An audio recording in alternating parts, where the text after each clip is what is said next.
What's up guys? Welcome back with me, Rio Gandhi. Hai guys, di video kali ini gue mau kasih tau kalian, jangan dropship lagi di tahun 2022 sampai 2023.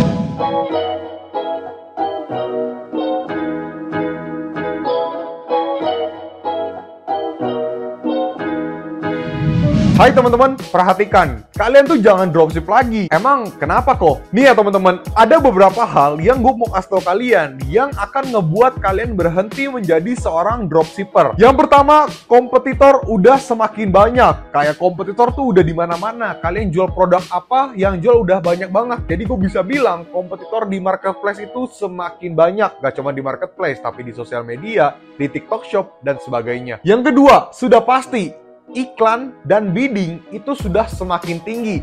Bidding itu adalah ketika kita memasukkan kata kunci, kita taruh biaya per kliknya berapa, itu udah semakin tinggi biaya rekomendasinya. Jadi untuk seorang dropshipper itu akan berat banget dimana kita harus mengikuti biaya rekomendasinya kalau misalnya kalian ingin mengikutinya. Biaya bidding yang tinggi akan membuat iklan kalian semakin mahal, pengeluaran kalian iklannya semakin gede, jadi ya mending jangan dropship. Yang ketiga, marketplace itu sudah tidak mendukung dropshipper. Kenapa gue bisa bilang begitu? Karena ini akan masuk ke poin nomor 4, di mana sekarang resi otomatis semua sudah tidak bisa resi input manual.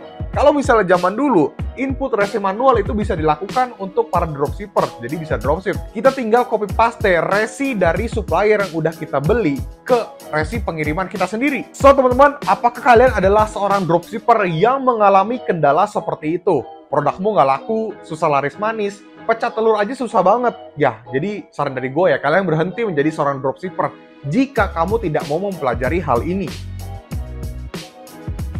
Yang pertama, kompetitor sudah semakin banyak. Ya teman-teman, itu sudah jelas kompetitor sudah semakin banyak. Semua bisnis itu pasti kompetitornya banyak. Cuman gimana caranya supaya kita tetap bisa jualan? Ya, dengan strategi dan analisa kita sendiri. Dan tentu saja dengan menonton video ini di mana kalian akan mendapatkan edukasi, tips and trik jualan online atau seputar digital marketing lainnya. Anyway, jangan lupa untuk like dan share video ini ke teman-teman kalian. Apalagi teman-teman kalian adalah seorang dropshipper atau yang pengen jualan online supaya kalian paham banget mengenai konsep ini. Dan jangan lupa kalau misalnya kalian ingin join grup Telegram gratis gua, Broadcast, di mana gua akan sharing mengenai tips and trik dan update-update gua selanjutnya. Silahkan join, linknya ada di deskripsi. Yang kedua, bidding iklan sudah semakin tinggi. Seperti tadi gue bilang, di mana bidding iklan itu akan semakin tinggi, maka iklan kita akan semakin banyak keluarnya. Oke teman-teman, memang iklan biddingnya semakin tinggi. Tapi, apakah kalian mencari kata kunci lain yang harganya lebih murah? Jika tidak, ya otomatis kalian ya salah besar. Jika kalian ingin mengiklan, kalian harus mencari kata kunci yang harga biddingnya tuh masih di harga yang wajar atau di harga yang rendah. Supaya kita testing dan ternyata kali aja kata kunci yang kita masukin itu bisa mendapatkan penjualan. Jika kalian mengikuti biaya iklan atau bidding yang tinggi, belum tentu kalian bisa laku teman-teman. Yang ada malah kalian lebih boncos lagi. Jika boncos itu adalah hal yang wajar teman-teman, jadi menurut gue biasa aja. Tapi di lain sisi kita akan mendapatkan traffic, kita akan mendapatkan branding, dan toko kita akan semakin dapat visitor yang banyak. Yang ketiga, marketplace sudah tidak mendukung dropshipper. Kata siapa? Marketplace itu tidak memilih-milih. Jika tokomu bagus dan performa produkmu bagus, maka marketplace akan merekomendasikan produk dan tokomu untuk muncul di halaman-halaman utama. Jadi, kalau misalnya performa dan tokomu itu bagus, sudah pasti tokomu akan disupport sama marketplace. Dan kamu akan mendapatkan slot-slot flash sale yang diundang secara rahasia atau bisa dibilang eksklusif lah ya. Khusus untuk toko kamu jika performa kamu itu bagus. Gak mungkin marketplace tidak mendukung. Toh kan dia mendapatkan admin fee dari kita-kita yang menjual produk. Jadi otomatis dia pasti akan mendukung. Tapi kalau misalnya performa atau produkmu tidak maksimal, ya otomatis di skip sama dia. Yang keempat, jualan lebih sulit karena produknya susah untuk jual. Hey teman-teman, kalau misalnya kamu produknya itu susah kejual, berarti ada yang salah dengan analisa produk yang kamu jual. Karena harus tahu produk-produk yang sedang trending yang mana, terus ada event apa.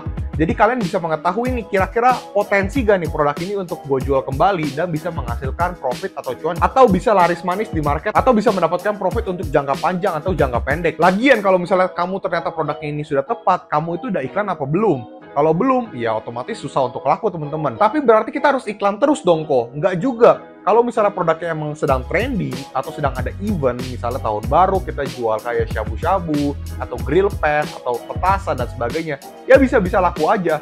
Cuman akan lebih didongkrak sama marketplace atau penjualan kita akan lebih didongkrak jika kita iklan. Kendala tersebut pasti akan sering banget kalian alami, khususnya buat kalian para seller baru yang masih di tahap belajar. Kalau misalnya kalian tidak mengetahui produk yang sedang trending, kalian tidak berani untuk iklan, akan berat untuk bisa jualan teman-teman, karena udah banyak banget yang lebih pintar daripada kalian. Yes teman-teman, itu adalah faktanya. Dimana kalau misalnya kalian ingin belajar, maksimal lah. Kalau misalnya kalian ingin berbisnis, benar-benar maksimalin. Jangan cuma main-main. Kalau misalnya cuma main-main, ya otomatis kalian susah untuk jualan. Jika kalian tidak memaksimalkan performa toko, performa produk, lalu deskripsi, spesifikasi, kalian tidak berani iklan, banner toko dan sebagainya, dan akhirnya kalian tidak bisa jualan, ya jangan salahin kalau misalnya dropship itu nggak laku, tapi ternyata kalian yang salah. Dan yang pastinya kalau misalnya kalian tidak berani untuk beriklan.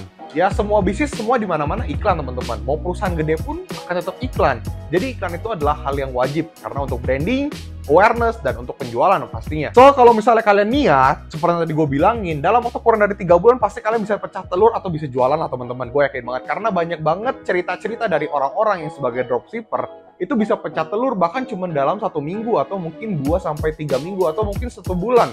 Jadi pastikan kalau misalnya kalian memaksimalkan semua info-info yang gue berikan di video ini dan video-video gue yang lain, sudah pasti toko kalian bisa pecah telur. Berarti kalau misalnya kita iklan, itu butuh modal dong kok. Karena kan kita sudah pasti boncos kata Koko. Dan belum tentu bisa dapat penjualan nih kok. Yes, kita butuh modal. Tapi kita bisa start dari modal ratusan ribu dulu. Atau mungkin 1 juta, 2 juta. Ya kebanyakan ratusan ribu juga udah bisa kok. Tergantung produk value yang kalian jual di kisaran harga berapa. Dan iklan kalian itu dibiddingnya di harga berapa.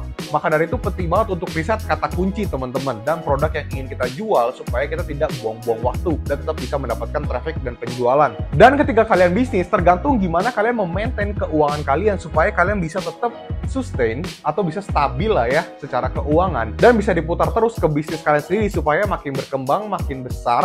Nah, otomatis dari modal kecil ya lama-lama bisa berkembang. Tergantung gimana caranya kalian memaintain keuangan kalian.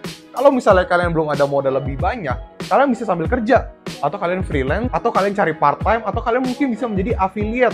Ada sekarang ada TikTok Shop, affiliate Shopee, affiliate website atau produk-produk yang lain. Banyak banget untuk mencari uang zaman sekarang di dunia digital, teman-teman. Ya, namanya juga usaha, pasti butuh yang namanya effort atau usaha lah ya. Atau kalau misalnya kita bisa bilang butuh keberanian juga. Dimana kalau misalnya kalian sudah memutuskan untuk berbisnis, berarti kalian sudah muncul keberanian untuk memulai. Tinggal gimana caranya kalian benar-benar memulai dan benar-benar memaksimalkan untuk berbisnis dan dimaksimalin keberanian kalian. Iklan adalah hal yang wajar dan boncos adalah hal yang wajar dan gagal adalah hal yang wajar. Nah, yang salah itu kalau misalnya kalian gagal, kalian stop. Dan yang salah itu kalau misalnya kalian bener-bener tidak mau iklan sama sekali, itu yang salah. Sebenarnya mau bagaimanapun, jualan online bisa dibilang resikonya cukup rendah teman-teman. Dimana kita tidak seperti buka toko offline. Kalau toko offline kita harus sewa tempat, sewa gudang, harus sewa langsung karyawan, kita stok barang dan sebagainya. Itu modalnya jauh lebih besar. Tapi kalau misalnya di online, ya kita tinggal upload, kita tinggal buang waktu sedikit, nggak buang waktu sih. Lebih tepatnya kita taruh waktu kita lebih banyak di saat upload. Lalu kita tidak perlu modal untuk sewa-sewa tempat, tinggal langsung dropship aja atau tinggal langsung upload aja. Atau misalnya kalian ingin jadi reseller atau distributor, tinggal langsung upload aja. Semuanya free teman-teman, gratis. So teman-teman, jadi gue bisa bilang jualan online itu modalnya lebih sedikit dan resikonya lebih rendah. Tapi kalau misalnya kalian gak laku, jangan bilang dropship itu susah, tapi kalian sendirilah yang tidak bisa memaksimalkan toko kalian. Semoga video ini dapat membantu kalian dan jangan lupa untuk like, komen, dan share. Kalau misalnya ada pertanyaan silahkan tinggalkan di kolom komentar. Dan sekali lagi kalau misalnya kalian ingin join grup Telegram gua, linknya ada di deskripsi. Rio Gandhi, peace out.